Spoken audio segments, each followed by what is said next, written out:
Hi, everyone. Shay Cornett here with you. Mad Dog Chris Russo in the house as well. Brian Whitnorse, hello, in lovely Cleveland. And then Stephen A. Good morning to you. First of all, good morning to Wendy, looking like a presidential candidate. Good morning to my man Doggy, who was kind enough to come in on this Memorial Day. Him working 2 days a week on First Take the Miracle. The work ethic is to be applauded. Absolutely. Shay, we gonna look out for you because we know that the voice is compromised, Shay. We got your back. But I don't want to get Frank Sinatra on everybody this morning. Of course, happy Veterans Day, the whole bit, happy Memorial Day, the love to the soldiers and everybody that served this country. Let me say this real quickly. New York tonight. I'm not going to go Frank Sinatra on you, but I am going to say, start spreading the news. We're winning tonight. We're bringing our brooms. Because in Cleveland, it's a mess. And that's all I wanted to say to start the show. Let's go. All right, perfect. I'm sure we'll elaborate on that later. I'm sure we will. In the meantime, let's start in the Western Conference Finals because the Spurs, they started fast in Game 4 and they never really slowed down. Victor Wembanyama, 33 points, 8 rebounds, 5 assists to go along with his 3 blocks. San Antonio played fast. They kept the Thunder in check for the majority of the game, blowing them out in San Antonio, 103-82 to even the series at 2 games apiece. Here's Victor Wembanyama after the big win. We didn't do nothing unexpected, but the truth is that we had never been in this kind of situation before. It was our first deficit, and we just responded, but it was nothing amazing. It wasn't magic. We just did what we needed to do. They just punched us in our face early. It's 2 games in a row. They've come out the aggressors. Last game we were able to course correct. And tonight, we just didn't do so. All right, what statement did the Spurs make last night, Stephen A. Smith? Not really much of a statement as far as I'm concerned. And the reason I say that is because of how awful Oklahoma City looked. I mean, you want to give credit where credit is due, that's fine. You want to sit up there and say it was a product of their defense, which is pretty elite, that's fine. I get that part. But the point is, we're not going to see Oklahoma City shoot 15% from three-point range too often. I saw a few wide open shots that they just could not make. It just wasn't going down. It was one of those days, it was evident early. Look at how wide open Chet Holmgren was there. It barely touched the rim.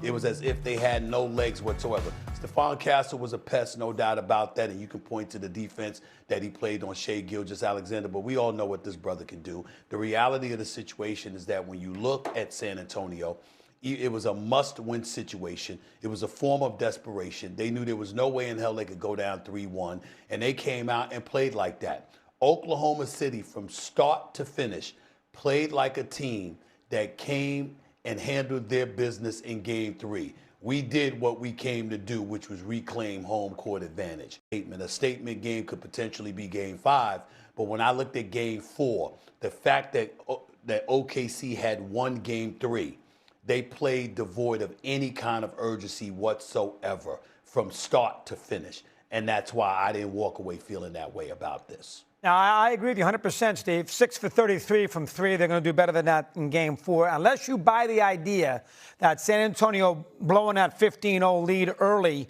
in Game 3, that as a youth and a young team down 2-1, they would collapse. Unless you bought that, you cannot be totally surprised that this series is 2-2. I forget what I think all of us had OKC in 7.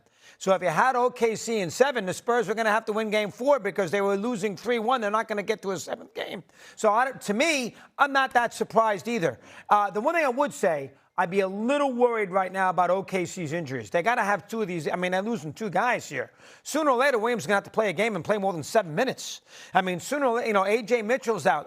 That's a lot. That's a lot of problems they have. I mean, you can't. I know they got a lot of guys and they play depth and everything else, but losing 2 of their top 5, 6 guys, that's a lot to handle. I still think they're going to win a series. I think Saturday night, 8 o'clock is going to be for the NBA championship. I think Saturday night, 8 o'clock in Oklahoma City at 3-3, the winner of that game. Now, Steve's going to disagree. Brian might disagree. He's in Cleveland. I think the winner of that game wins the NBA title, and I think that will be as Tirico said last night, cancel all plans. You're a sports fan, that is must-see TV Saturday night, 8 o'clock. That's where I am right now with this series. Indy. Dog, The Knicks have just had the greatest, most impressive 10-game run in like recent NBA history. They're crushing teams. And you're saying the NBA championship is being determined in that other series? Blasphemy. Okay, I just Blasphemy. want to acknowledge that. All right. I mean, I agree the Knicks will be the underdog, but I'm not handing anybody anything. Now, I want to acknowledge, Shay, that the Spurs have continued to impress me. They have had moderate adversity in all 3 rounds. First round, Victor gets a concussion, misses the game. They lose leverage up in that series. They come back. Last round, Victor gets ejected from that game. They lose home court advantage, go up to Minnesota and re-establish control. This series, they fall down 2-1. And in all 3 of those situations, they have not looked like a team going through their first playoffs. They have looked like a poised team. They played with excellent force last night. But they didn't play that great as a team. Victor played beautifully. I loved watching him summon some energy after I didn't think he had high energy in game 3. But the story of the NBA playoffs right now, as Doggy said, is the Thunder's injuries.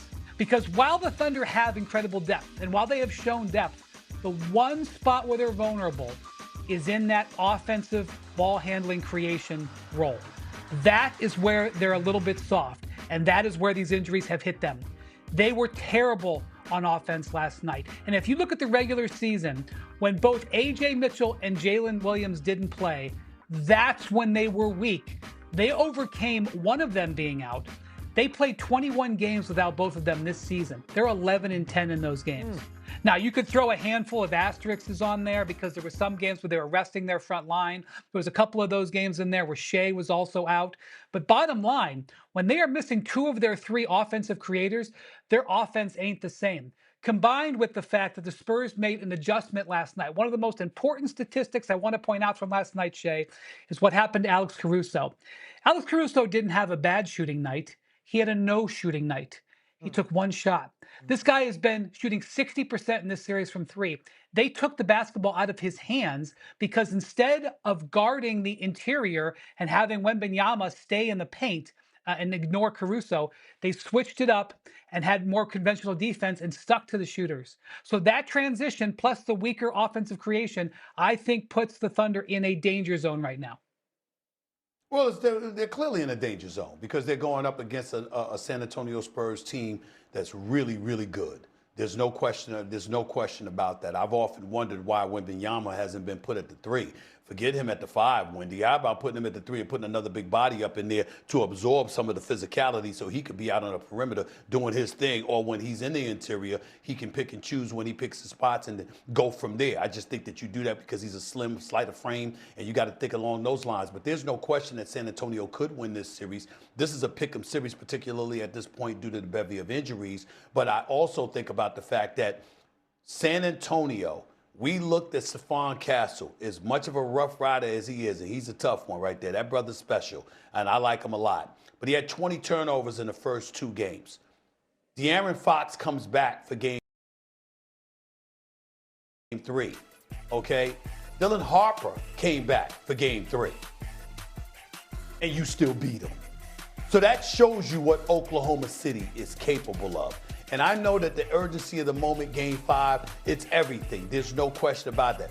But I think we had San Antonio losing this series in 7 games for a reason, because we saw a champion answer like a champion in game 3.